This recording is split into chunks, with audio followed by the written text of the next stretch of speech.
Oubliez ce que vous savez ou croyez savoir sur la voyance. Ici, il n'est pas question de magie, mais de lucidité. Vision ouvre un regard neuf sur ce que l'on appelle la réalité. 12 témoignages au sein de l'épisode Le meilleur voyant de France. Un témoignage d'une journaliste au sein de l'épisode L'un des meilleurs voyants au monde. Au total, cela représente plus de 45 minutes de témoignages inédits. 45 minutes de témoignages exceptionnels audio. Vous ne trouverez cela nulle part ailleurs. Il m'avait été recommandé. Moi, ce qui me frappe chez David, c'est cette intégrité qui émane de sa personne, une rectitude, une probité qui paraît évidente lorsqu'on lui parle, lorsqu'on le voit. David est toujours dans une tentative de compréhension de l'autre. Il m'a évité de prendre des mauvais chemins, à faire des erreurs de jugement qui auraient pu être lourdes de conséquences, et aussi il m'a empêché de me bercer d'illusions. Et moi, je dois reconnaître que sur 19 années de consultation sur plusieurs thèmes, il n'y a pas eu d'erreur, jamais. Et j'apprécie énormément de la part de David cette empathie et cette bienveillance pour tous les êtres. Et pour cela, je l'apprécie énormément depuis longtemps. Il est comme un GPS, une balise, un phare quand on est un petit peu dans la brume ou beaucoup dans la brume. C'est quelqu'un qui m'a apporté beaucoup et qui continue à apporter beaucoup. La voyance réelle existe, la voyance bienveillante existe, au milieu malheureusement d'une mare de charlatans et de mauvais conseils. Vous venez d'entendre des extraits d'un témoignage. La totalité de celui-ci est diffusée au sein de l'épisode Le meilleur voyant de France. Cet épisode de vision vise à dévoiler ce que je ressens, non pas ce que je pense à l'écoute de ces témoignages, mais plutôt de ce que je ressens profondément en tant que professionnel de la voyance. Qu'ai-je ressenti au fur et à mesure que les témoignages étaient reçus et évoqués? Je répondrai à cela dans quelques instants. Et également à la question, qu'ai-je ressenti à l'issue de l'écoute de l'ensemble de ces témoignages? Plusieurs heures de témoignages audio ont été reçus initialement. Il faut le savoir. Il était pour moi difficile de faire un choix, de sélectionner les témoignages allant être diffusés au sein des 2 épisodes évoqués précédemment. Je ne pouvais pas diffuser plusieurs heures de témoignages, il me fallait donc les sélectionner. Cette tâche n'a pas été facile pour une raison simple, c'est que l'immense majorité des témoignages étaient vraiment très bons, très jolis à écouter, très flatteurs, mais j'avais besoin de récits plus que de « David, vous êtes le meilleur, continuez comme ça, bravo » ou « J'ai consulté David Mogg, c'est le meilleur des voyants que j'ai pu consulter ». Donc je ne pouvais pas passer ce type de témoignage, c'était trop promotionnel, trop publicitaire, et il n'y avait pas de détails, j'avais besoin de récits. Donc j'ai dû sélectionner des témoignages donnant certains détails, racontant une expérience, plutôt que « David, vous êtes le meilleur de tous les temps ». De nombreux témoignages étaient similaires. Il m'a fallu, là aussi, les sélectionner. J'ai fait mon possible pour sélectionner les témoignages les plus significatifs, les plus intéressants en termes de contenu, en termes d'histoire.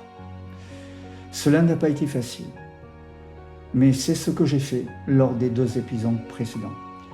En écoutant ces témoignages au fur et à mesure qu'ils arrivaient, très honnêtement, je ne me disais pas c'est fantastique, je suis le meilleur voyant de France, ou je suis l'un des meilleurs au monde. Pas du tout. Vous pouvez penser que je me suis gargarisé avec ces témoignages, mais ça n'est pas cela du tout, pas du tout. En écoutant ces témoignages, j'étais à la fois content, fier de moi, mais en même temps, en toute sincérité, j'avais la sensation qu'il ne s'agissait pas réellement de moi, un peu comme si mes clients évoquaient des expériences avec quelqu'un d'autre, un peu comme s'ils évoquaient quelqu'un qui était meilleur que moi, bien meilleur que moi. Un peu comme si, étrangement, ces témoignages ne m'étaient pas adressés et ne me concernaient pas. C'est très étonnant, mais pourtant c'est vrai. J'aurais pu écouter ces témoignages au fur et à mesure qu'ils arrivaient, dans ma boîte mail ou par WhatsApp. J'aurais pu les écouter en me disant « je suis fantastique, je suis génial », mais vraiment, ça n'était pas ça du tout. Je me disais « mais comment j'ai pu faire ça? Comment ai-je pu prédire telle chose? Comment j'ai pu faire ?» Et paradoxalement, en écoutant ces témoignages, je me sentais incapable de refaire la même chose. C'était très curieux, très étonnant, mais là aussi, c'est pourtant la réalité. Donc, sur le fond, au lieu de me gargariser avec ces récits, je ne me sentais pas concerné, je ne me sentais pas à la hauteur des témoignages qui m'étaient adressés. Je ne me sentais pas le meilleur du tout. Au contraire, je me disais « comment ai-je pu faire tout ça ?» Plus les témoignages arrivaient, plus je me sentais mal à l'aise, pour la raison que je viens d'évoquer, et puis en même temps content à certains moments. C'est très étrange, mais telle est la réalité. C'est celle-ci.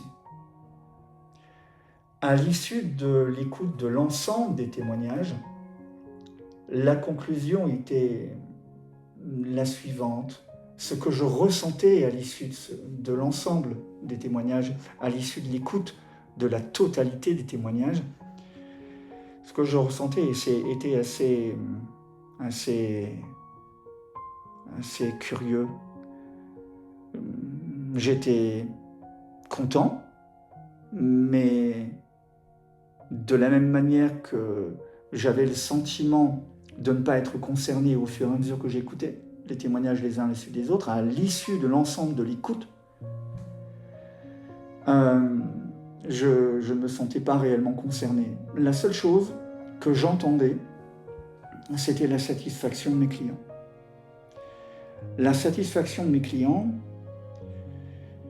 et en même temps que je me disais une chose, moi qui ai l'impression d'être le dernier des Mohicans, moi qui ai l'impression de croire en des valeurs qui n'existent plus, j'essaie d'être le plus honnête possible dans mon travail et dans ma vie. J'essaie d'être le plus honnête, le plus intègre, le plus droit. En un mot, j'essaie d'être quelqu'un de bien dans mes consultations et dans ma vie. Je crois au respect, je crois à l'honnêteté, je crois en l'intégrité, je crois en la sincérité, je crois en l'authenticité, je ne crois qu'en ce qui est vrai. Mais par les temps qui courent, ces valeurs se perdent. Et j'ai donc l'impression d'être le dernier des Mohicans. Et dans le cadre de mes consultations, dans le cadre de mon travail, je suis moi, je suis moi-même. Je tiens à ces valeurs, quitte à avoir l'impression d'être le dernier au monde avec ces valeurs. Mais j'y tiens. Je préfère rester comme je suis, plutôt que de ressembler aux autres. Et à l'issue de ces témoignages, je me disais, finalement, j'ai raison de m'accrocher à ces valeurs. Ça vaut la peine. Ça vaut la peine. Parce qu'au fond, tous les gens qui ont pu témoigner m'apprécient, pas uniquement pour la qualité de mon travail, pas uniquement pour la qualité des perceptions, pas uniquement pour la justesse des perceptions. Je me dis aussi que tous ces clients qui ont témoigné apprécient certaines valeurs. Et j'ai évoqué précédemment ces valeurs. Et je me disais, toutes ces personnes apprécient ces valeurs parce qu'elles les partagent. Je finissais par me sentir un peu moins seul. Nous avions un point commun, ces valeurs. Et nous avons, moi et ses clients, découvert ces valeurs communes au travers de la voyance, au travers des consultations. L'on s'est rencontrés grâce à la voyance, grâce aux consultations, et nous nous sommes aperçus que nous partagions les mêmes valeurs. Alors ce qui est intéressant, c'est que, comme je le disais précédemment, je tiens à ces valeurs, et peut-être que tous ces clients finissaient par se poser la même question que moi. À quoi bon? À quoi bon, peut-être, à quoi bon s'accrocher à ces valeurs qui se perdent de nos jours? Le fait de savoir que je suis comme eux, au sens où je partage ces valeurs, leur permet peut-être d'avoir la même pensée que moi. Nous ne sommes pas si sales que cela. Donc nous allons au-delà de la voyance, mais cette pensée m'est venue à l'esprit à l'issue de l'écoute de l'ensemble des témoignages. C'est très intéressant d'avoir ressenti cela.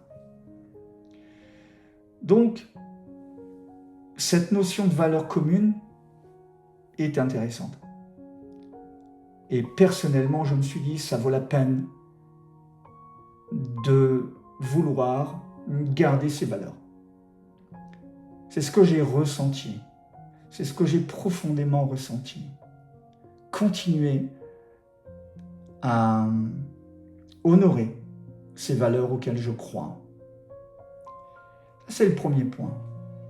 Et toujours à la manière dont j'ai ressenti les choses, toujours concernant la manière dont j'ai pu ressentir les choses à l'écoute de ces témoignages, je me disais qu'il me fallait continuer à rester à la hauteur. Donc je ne me disais pas « tout est bien, tout est fait, je n'ai plus qu'à continuer sans me fatiguer et à me reposer sur mes lauriers ». Je ne me disais absolument pas ça. Au contraire, j'ai ressenti une grande pression. Je sais que l'on attend beaucoup de moi. Je sais que j'attends moi-même beaucoup de moi. Je m'en demande beaucoup. D'ailleurs, je suis plus exigeant avec moi-même que vous ne l'êtes, vous, clients, avec moi. Je suis rarement satisfait de moi-même. Ça n'est jamais assez bien. Ça n'est jamais assez juste. Je ne suis jamais assez performant. À mes yeux, je ressens cela.